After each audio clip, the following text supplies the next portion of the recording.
Amém, Jesus, que a Tua voz possa aquecer o nosso coração nessa noite. Deus amado, nós sabemos que o Espírito de Deus está nesse lugar, o Espírito de Deus habita no nosso coração. E Deus, agora nós nos abrimos para Ti, Senhor. Abre os nossos ouvidos, Senhor, para que a palavra possa entrar, Deus, no lugar mais profundo do nosso coração e essa palavra nos traga vida, a vida que vem do Teu Espírito Santo, Jesus. Pai amado, que os nossos olhos estejam em Ti, que a Tua voz seja ouvida, essa voz que nos dá segurança, essa voz que nos fortalece, essa voz que nos diz que o Senhor está conosco, esta voz que nos dá direção. Nós precisamos de Ti, Senhor. Nós precisamos de Ti. Louvado seja o Teu nome. Amém. Amém, querido? Você pode sentar.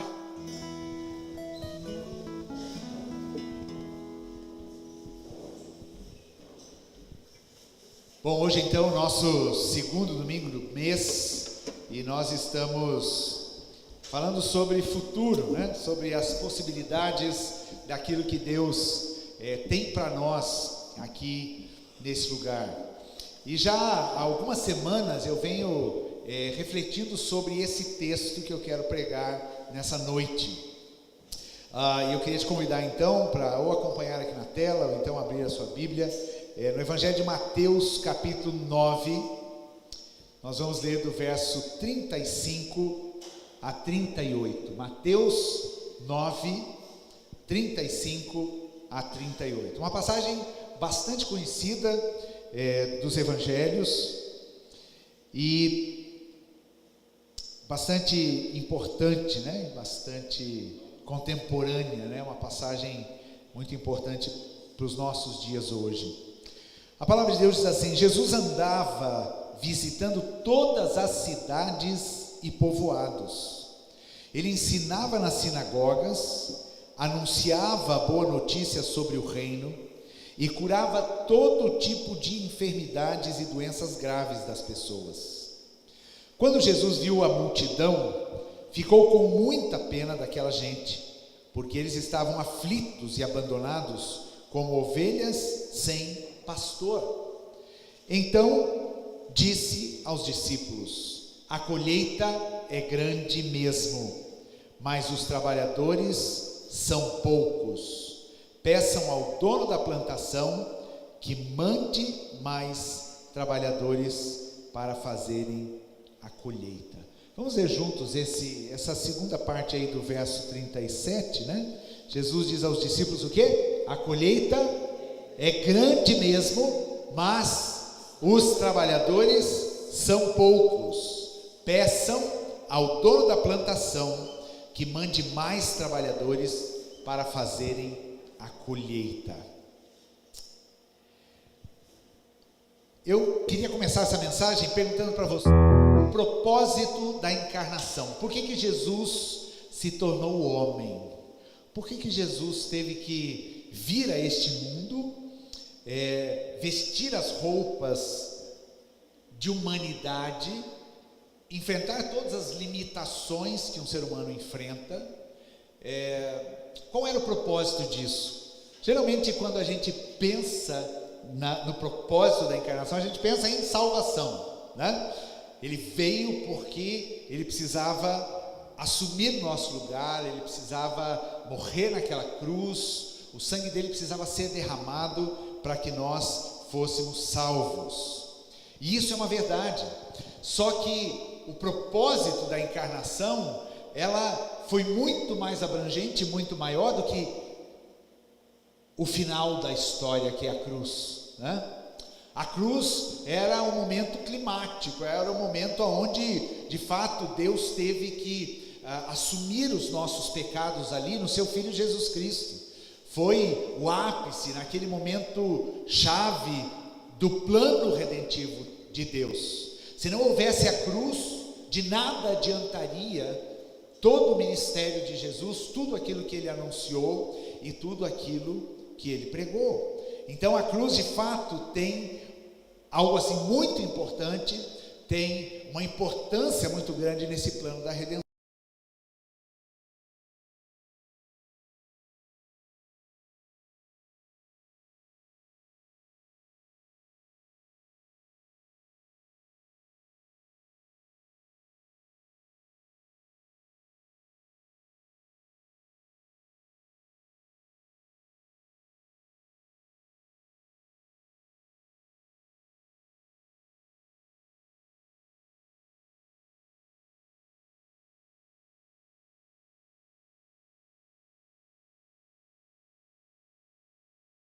Israel conhecia através dos milagres poderosos. E ontem, quando eu estava pensando na mensagem, me veio à mente aquele texto de Hebreus, quando fala, lá no primeiro capítulo, né, que Deus havia falado outrora de muitas maneiras através dos pais e dos profetas, mas nos últimos dias Ele falou por meio do Filho.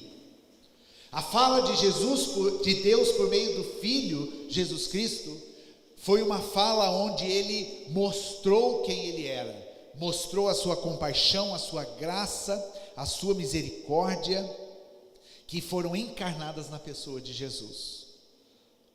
Então, um outro propósito que eu vejo na encarnação é o propósito missional, ou seja, Jesus veio para uma missão nesta terra.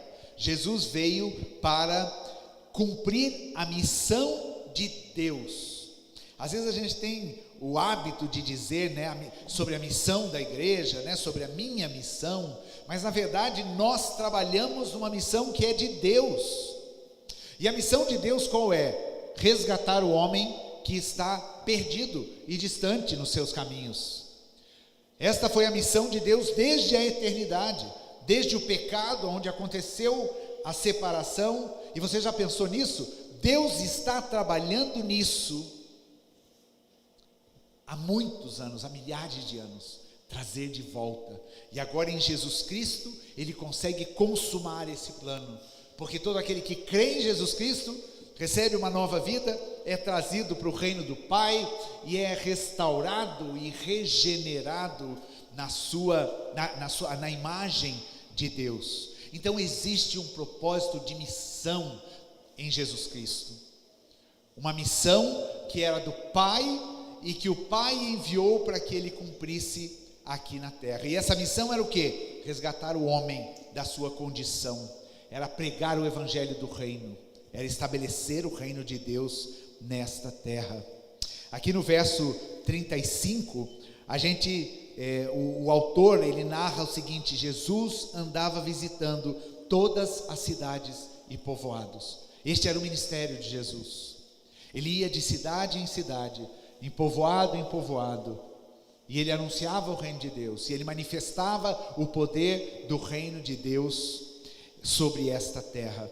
E a gente, lendo os evangelhos, a gente percebe quantas pessoas foram abençoadas pelo ministério de Jesus. Tanto que o capítulo 9 de Mateus, se você observar, existem várias curas acontecendo aqui, neste capítulo. Ou seja, Jesus estava em missão. A missão última era a cruz, mas antes de ele assumir a cruz, ele teve que mostrar quem era Deus, ele teve que pregar e anunciar este evangelho do reino. E daí nessa passagem, a gente vê Jesus falando para os discípulos, então, que eles deveriam pedir ao dono da plantação que mandasse mais trabalhadores, porque o trabalho era grande, porque havia uma colheita muito grande a ser feita. E Jesus então se volta para os discípulos e fala isso, né? Peçam ao dono da colheita para mandar trabalhadores. E agora eu queria que a gente pudesse pensar um pouquinho sobre esse propósito e a progressão, né? Desde que Jesus veio, encarnou, começou o seu ministério na terra, até que nós pudéssemos hoje entrar neste trabalho, entrar nesta colheita aqui. Porque a igreja de Jesus Cristo faz parte desta missão que Jesus iniciou, ou melhor, que Deus iniciou lá na eternidade. Então vamos começar com a pessoa de Jesus, né?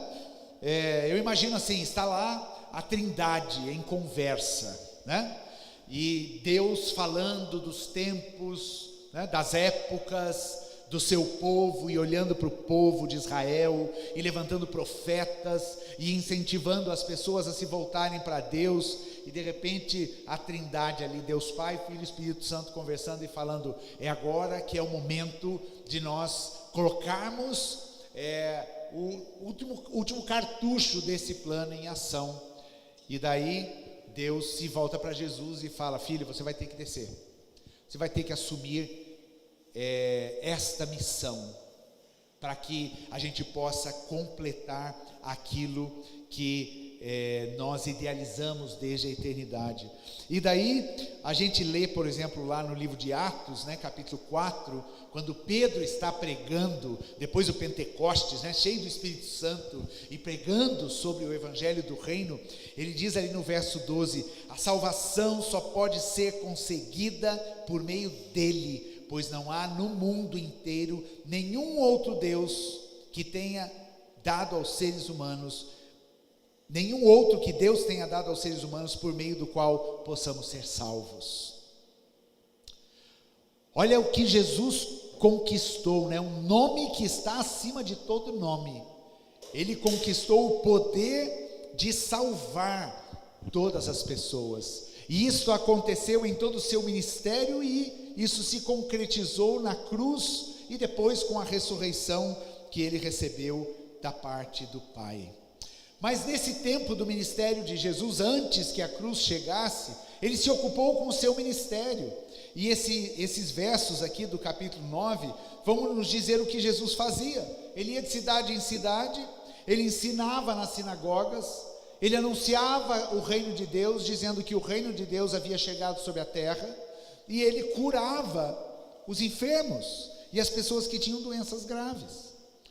Se a gente lê os evangelhos, a gente vê que este foi o trabalho de Jesus em todo o período do seu ministério. Esse trabalho durou aí pelo menos por volta de 3 anos. Jesus ensinava nas sinagogas, ou seja, ele revelou ali o seu papel de mestre, daquele que ensinava a respeito da lei, daquele que dizia que a lei e os profetas haviam se cumprido agora na pessoa dele. Até quando ele está em Nazaré, na sua cidade, um dia ele está na sinagoga e dão o rolo do profeta Isaías para ele ler, e a leitura que lhe cabe naquele momento é a leitura de Isaías 61. E daí então Jesus fala, hoje se cumpriu essa escritura. Quando fala do Espírito de Deus que estaria sobre Jesus, para evangelizar os pobres e libertar os cativos e curar os cegos e anunciar o ano aceitável do Senhor. Então Jesus ensina, ele interpreta, ele fala para as pessoas que tudo aquilo que foi anunciado no passado se cumpria na vida dele. Mas ele também anunciava e pregava o evangelho do reino de Deus. E as portas do evangelho estão abertas para todo aquele que crê. Não mais naquela mentalidade judaica, né, fechada, cheia de prescrições e normas, aquela religião caduca, né, aquela religião engessada que não tinha a vida do Espírito de Deus. Jesus prega o reino, Jesus anuncia o reino de Deus é chegado entre vós. E aqui Jesus faz o papel do evangelista, daquele que anuncia a boa notícia, daquele que saiu por aí espalhando a respeito da boa notícia de salvação, da boa notícia que Deus sempre anunciou em toda a história.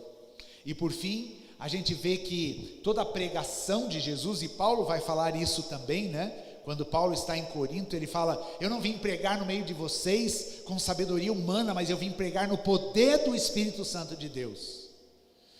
Então eu penso que toda a pregação do Evangelho de Jesus Cristo tem que ser no poder do Espírito. As coisas precisam acontecer quando a gente prega o Evangelho do Reino de Deus. O poder do Espírito de Deus precisa se manifestar em cura, em libertação, numa manifestação sobrenatural. E aqui a gente observa a característica de Jesus como pastor, aquele que cuida das ovelhas. O texto diz que quando Jesus viu a multidão, ele ficou com muita pena daquela gente, porque eles estavam aflitos e abandonados como ovelhas sem pastor.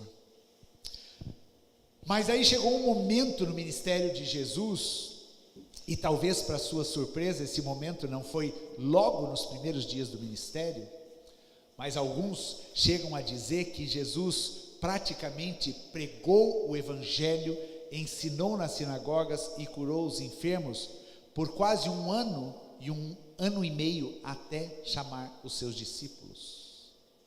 Tinham as multidões que o seguiam, mas houve um momento no ministério de Jesus onde ele buscou o Pai, e chamou então aqueles que ele estava escolhendo e aqueles que ele desafiou para serem os seus seguidores, para formarem parte daqueles 12.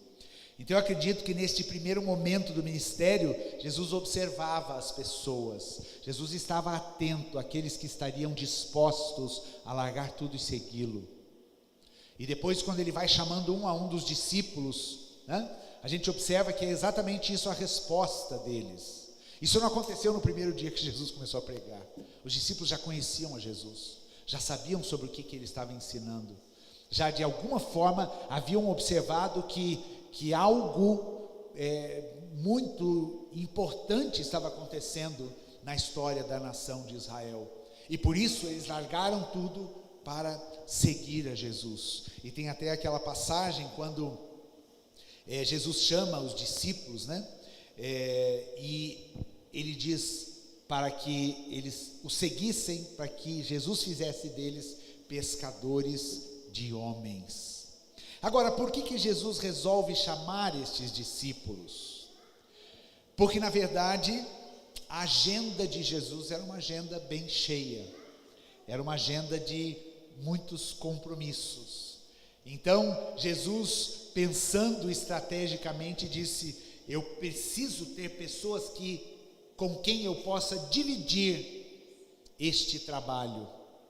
Jesus tinha consciência que ele não daria conta, como o Deus que agora está limitado neste corpo humano, que ele não daria conta disso sozinho. E daí ele chama os discípulos, e esses discípulos então passam a ser seguidores de Jesus, porque a demanda do trabalho era grande, e eles percebiam que Jesus tinha o seu coração pesado de compaixão por aqueles que tinham necessidade desse evangelho do reino. Lá em Marcos capítulo 6, verso 30 a 34, é a narrativa que vai começar a contar da multiplicação dos pães. Mas nesse capítulo acontece uma coisa curiosa, porque Jesus já havia chamado os 12, vai dizer lá no início do capítulo, por volta aí do capítulo 6, versículo 6 deste capítulo, diz que Jesus dá poder aos seus discípulos, envia os seus discípulos a pregarem. Ou seja, Jesus já estava treinando os seus discípulos para fazerem a mesma coisa que ele fazia, e agora os discípulos estão de volta desta empreitada missionária, né? E eles começam a trazer os relatos do que Deus havia feito por intermédio deles naquelas cidades e naqueles povoados. Agora veja o verso 30 do capítulo 6. Os apóstolos voltaram e contaram a Jesus tudo o que tinham feito e ensinado. Havia ali tanta gente chegando e saindo, que Jesus e os apóstolos não tinham tempo nem para comer. Então ele lhes disse: venham, vamos sozinhos para um lugar deserto, a fim de descansarmos um pouco. Então foram sozinhos de barco para um lugar deserto, porém muitas pessoas os viram sair e os reconheceram. De todos os povoados, muitos correram pela margem e chegaram lá antes deles. Quando Jesus desceu do barco, viu a multidão e teve pena daquela gente, porque pareciam ovelhas sem pastor, e começou a ensinar muitas coisas. Olha que interessante o que acontece aqui, né? Os discípulos voltam, né, surpresos e gratos a Deus pela obra que Deus havia realizado por intermédio deles. E daí Jesus percebe que eles estavam cansados daquele trabalho e diz: vamos descansar um pouquinho. Jesus se libera da multidão ali, e eles atravessam o lago e vão para outra margem, e quando chegam naquela margem, uma outra multidão estava reunida ali esperando Jesus. Ou seja, furou o esquema do descanso e da comida, né? E Jesus faz o quê? Jesus começa a ensinar essas pessoas. E por que Jesus se volta para essa multidão? Porque o coração dele, a compaixão dele, não permitia que ele simplesmente despedisse a multidão. A vontade dos discípulos era essa, não é verdade? Quando começa a bater a fome, depois de Jesus já ter ensinado muito, o que os discípulos falam para Jesus? Manda o povo para casa. Manda o povo para casa, porque a gente está cansado, Jesus, nós viemos de uma empreitada missionária. E de repente Jesus vira para os discípulos e fala: deem vocês mesmos de comer para esse povo. Então o que Jesus queria gerar no coração dos discípulos era este sentimento de compaixão, este sentimento de que quando há necessidade, quando há uma oportunidade para se pregar o evangelho do reino, para socorrer alguém que está com fome, ou para ministrar alguém que precisa de uma palavra, não há tempo, não há descanso, não há fome que pode me deter. E Jesus ensinou os seus discípulos e mostrou aos seus discípulos este coração de compaixão que ele tinha. Com isso, Jesus estava treinando os seus discípulos. Eu penso que a gente está vivendo em dias desafiadores, né? Porque hoje de manhã eu comentei, né? Às vezes tem pessoas que mandam mensagens assim para você: pastor e tal, isso, aquilo, mas pode fazer no seu tempo. As pessoas hoje estão muito cheias de mimimi com essa coisa da urgência, das necessidades, né? E quando existe uma demanda e uma necessidade, não tem meu tempo, tem tempo de Deus. Quando alguém está passando fome, quando alguém está com um problema de uma enfermidade, quando alguém precisa de uma oração, quando alguém precisa de uma palavra, não tem o meu tempo. É isso que Jesus ensinou para os discípulos, é isso que a gente precisa aprender. Porque Jesus continua clamando por trabalhadores nessa colheita. E Ele está dizendo que os trabalhadores que estiverem engajados nessa colheita precisam ter este coração de compaixão. O propósito de Jesus chamar os discípulos era multiplicar aqueles que iriam ensinar, anunciar o reino e curar. Multiplicar pessoas que tivessem o mesmo olhar e o mesmo coração de compaixão de Jesus. São estes discípulos que Jesus está buscando hoje. E nós precisamos nos esforçarmos para respondermos a este apelo. E eu, quando preparava essa mensagem, me lembrava lá do tempo em que eu recebi o meu chamado missionário. E o meu chamado missionário foi respondido porque eu já tinha no meu coração uma inquietação de servir a Deus e de entrar nessa missão que Jesus havia começado. Eu sempre compreendi que o meu papel como discípulo de Jesus é continuar fazendo aquilo que Jesus fez lá no seu ministério. Agora não mais somente ele, mas todos aqueles que são os discípulos de Jesus. E por isso que o meu próprio chamado já foi um passo de renúncia. Eu abri mão de uma vocação que eu entendia ter, que era a medicina, para poder servir a Deus, para poder responder a este chamado que Deus estava me dando. E hoje eu entendo, não porque sou pastor, não porque preciso dar exemplo, mas porque eu tenho que responder para Deus, e eu preciso ter a mesma compaixão e o mesmo coração que Jesus. Eu entendo que a minha agenda não é minha. Esses dias eu estava conversando com uma moça recém-formada em medicina, né? E nós estávamos marcando aí uma conversa, porque ela está se dispondo, né, a trabalhar em projetos aqui e atender pessoas aqui no nosso espaço. E daí eu disse para ela: imagino que a tua agenda é bem cheia, né? Ela disse assim: ai pastor, bastante. Recém-formada, com plantão e atendimentos e tudo mais, né? E eu disse assim: pois é, você sabe que eu acabei abrindo mão da medicina, mas descobri que a agenda do pastor é quase igual, né? Não tem dia, não tem hora, é de madrugada, é à noite, né? Eu já lembro do tempo, muitas situações de ministério, de às vezes receber ligação 3 horas da manhã, 3:30 da manhã, de pessoas que eu estava acompanhando, e pessoas que naquele momento tinham caído na droga e estavam com a cabeça toda virada, mas ligava: pastor, ora por mim, por favor, eu estou precisando, eu caí de novo. Não tem dia, não tem hora. Lembrei hoje de manhã também que eu tive uma experiência no final de 2018.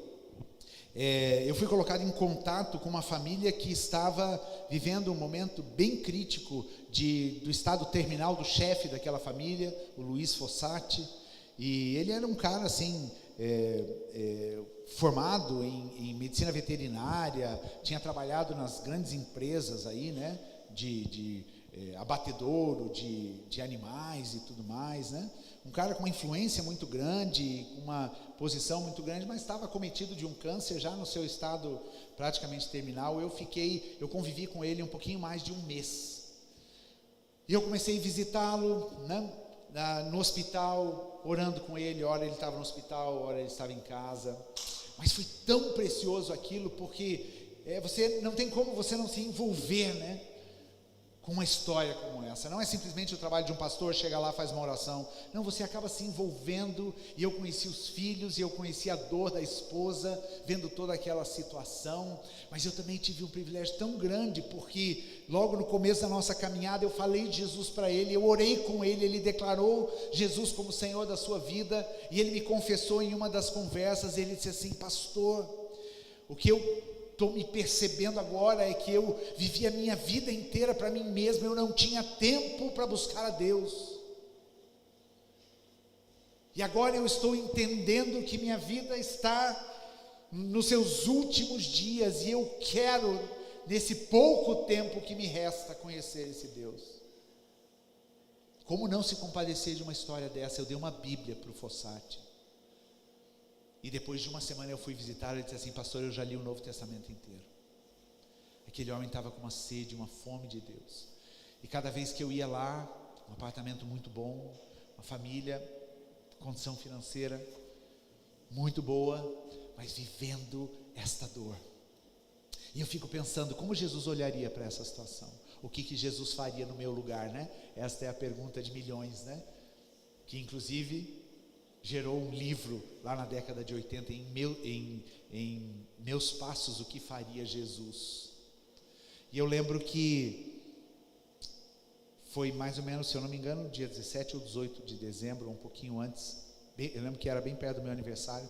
Nós tínhamos, numa sexta-feira à noite, feito uma confraternização da nossa célula, aquele tempo gostoso, né? Tipo, juntamos umas comidas lá e tivemos um tempo bom. E aquela minha semana tinha sido uma semana muito puxada, de muito trabalho.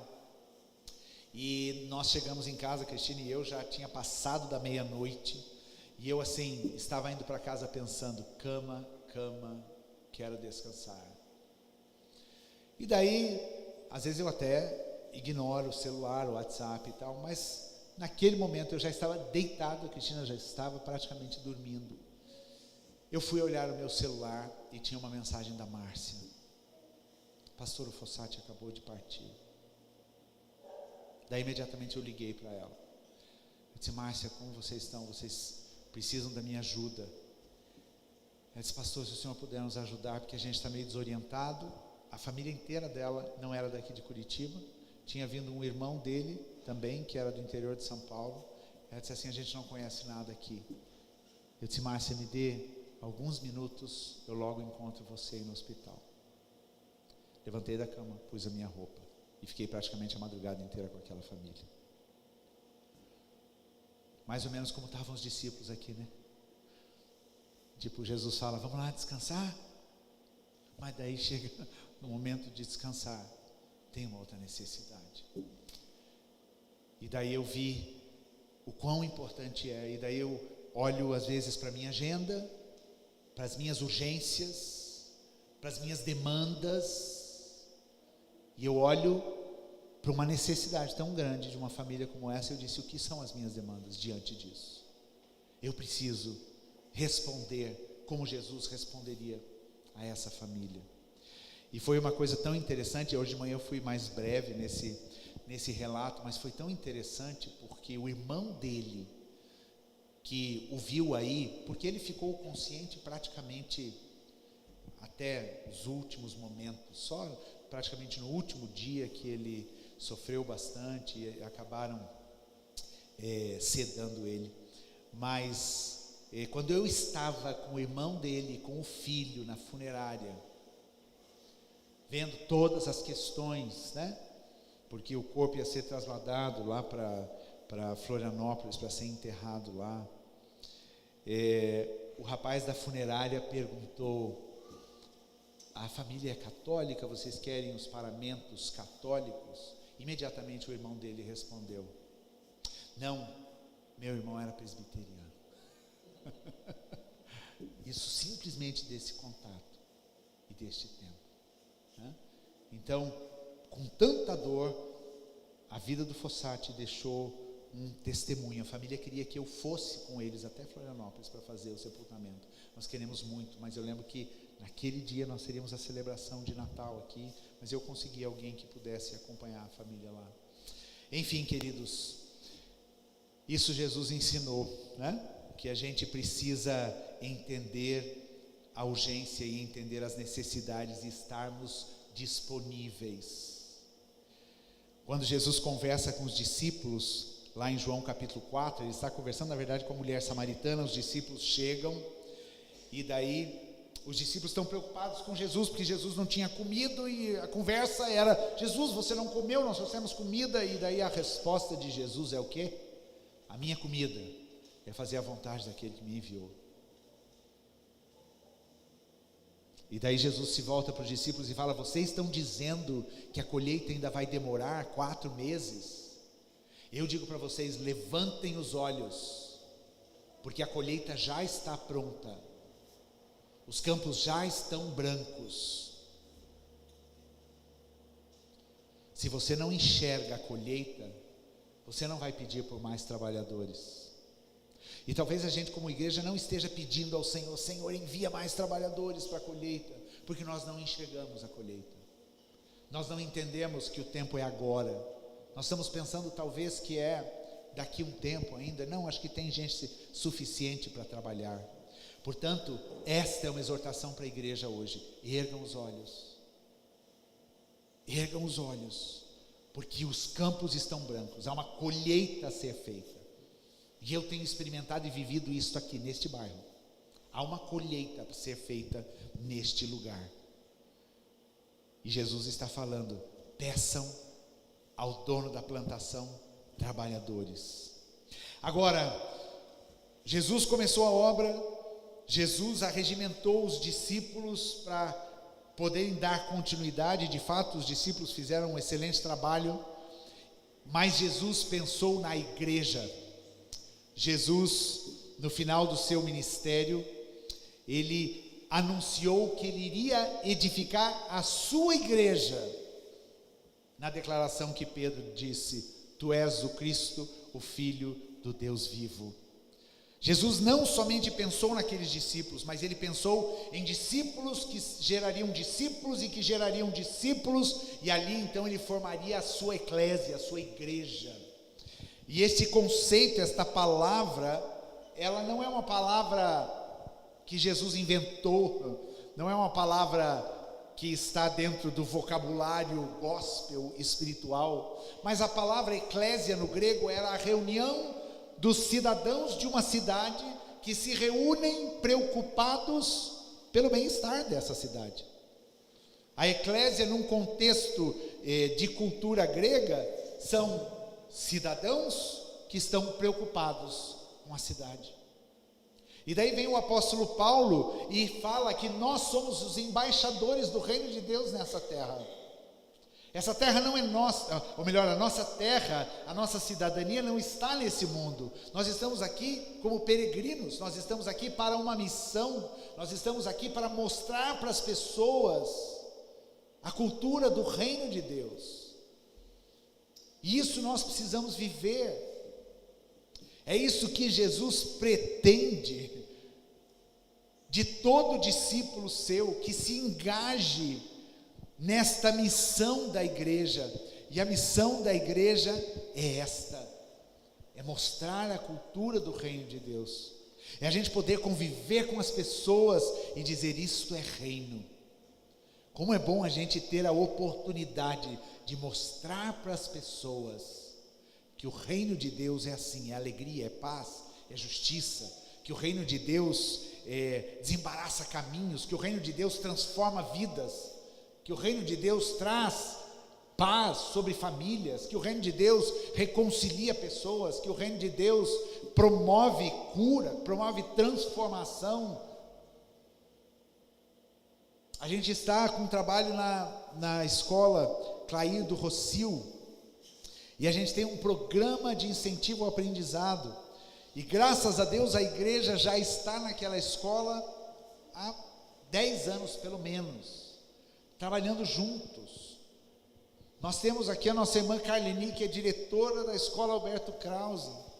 Já tivemos um espaço ali naquela escola, mas agora tem a Carleni ali, nós temos um compromisso de orar por ela, por esse desafio, e pelos professores cristãos naquela escola. Os desafios são grandes, mas é a igreja de Jesus Cristo indo e fazendo diferença, mostrando a cultura do reino. A Bel está ensaiando as crianças do 5º ano que vão se formar aqui em dezembro, porque a escola quis que fosse aqui a formatura deles.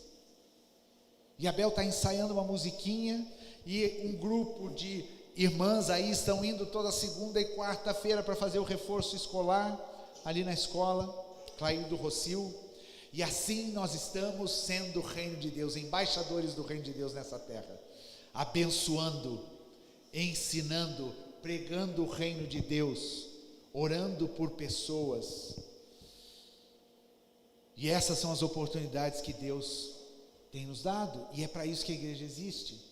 No final do ministério de Jesus, depois que ele morreu naquela cruz, e ali então ele declarou, inclusive na cruz, está consumado, ou seja, encerrou-se todo o ministério de Jesus ali, enquanto homem que assumiu, o nosso lugar. Depois que Deus o ressuscitou, Jesus se levanta daquele sepulcro dizendo: toda a autoridade me foi dada nos céus e na terra, portanto, igreja, vão e façam discípulos.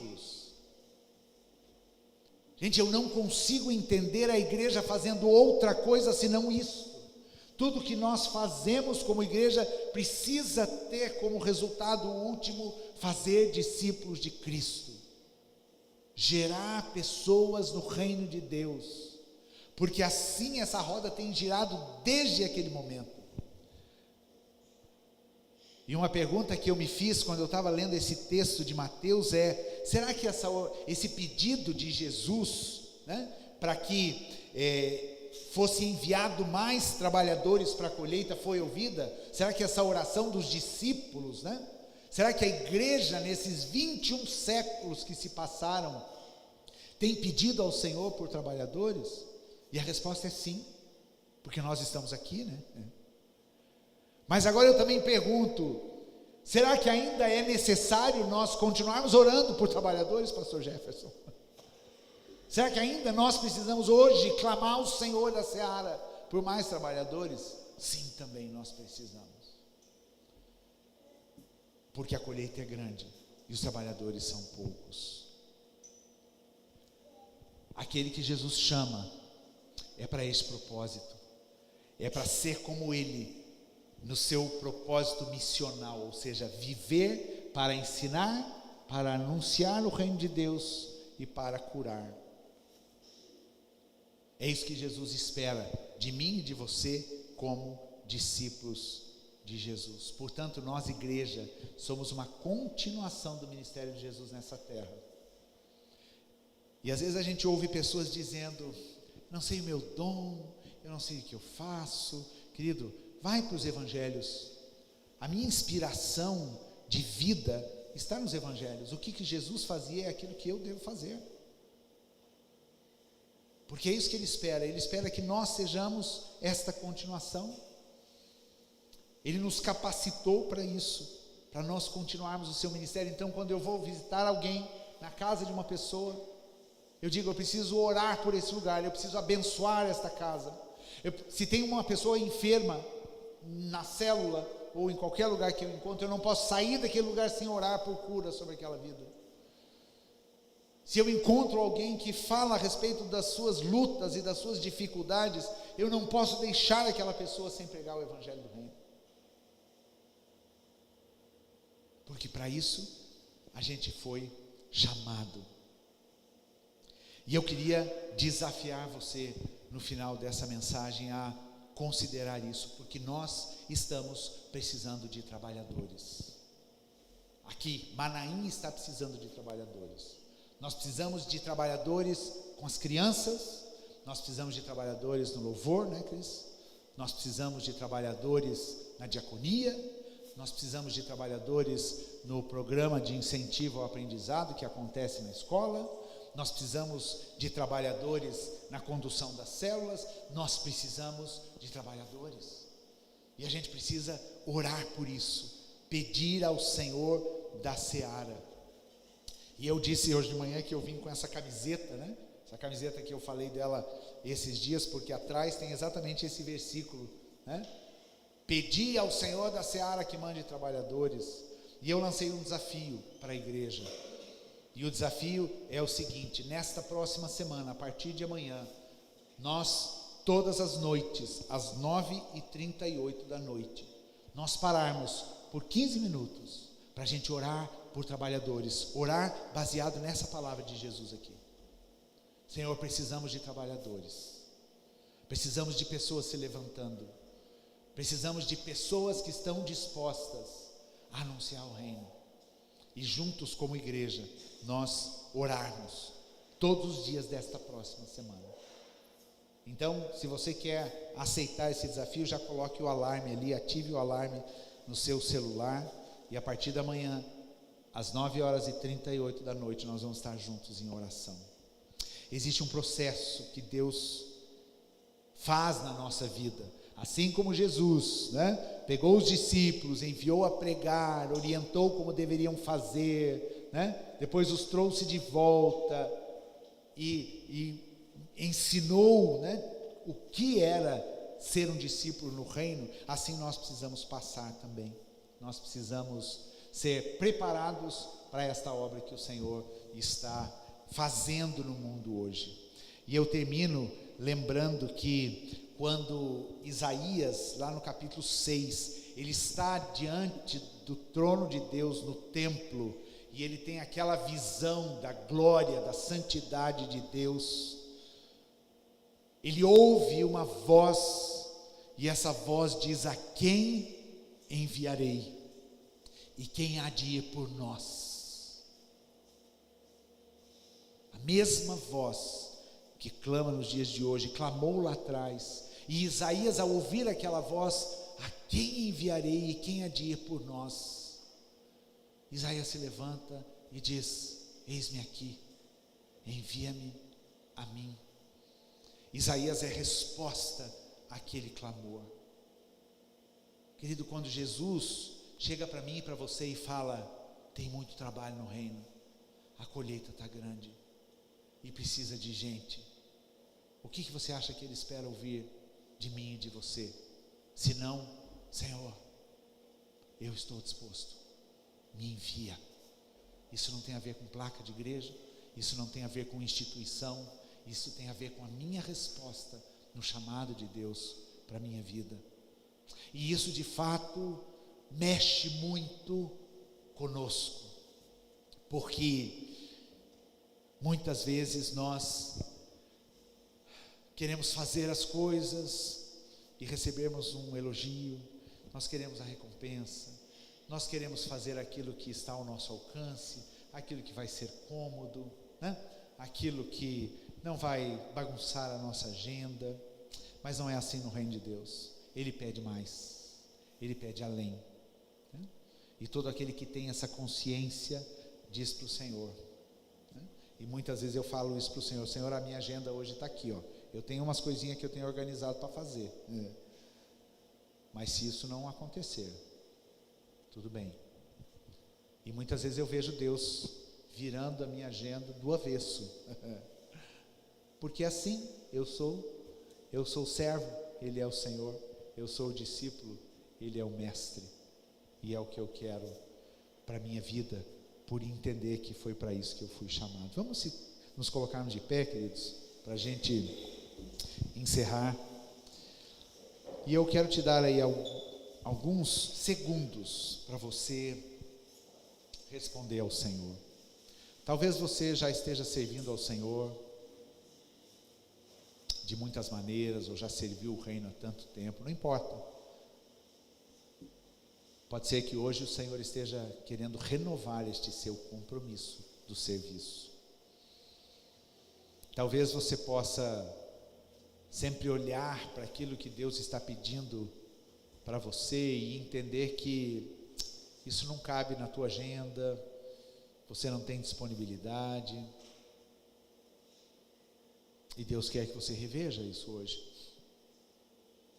Talvez você nem saiba onde você se encaixa nesta colheita, mas se você disser sim ao Senhor, Ele vai trazer você para o lugar certo. Ele vai te mostrar o que você vai fazer. A questão é como você responde. Eu dei como tema para essa mensagem: por mais trabalhadores. E o reino de Deus precisa de mais trabalhadores. Essa voz de Jesus continua a ecoar hoje. Peçam ao dono da plantação que mande mais trabalhadores. Há uma colheita que está acontecendo.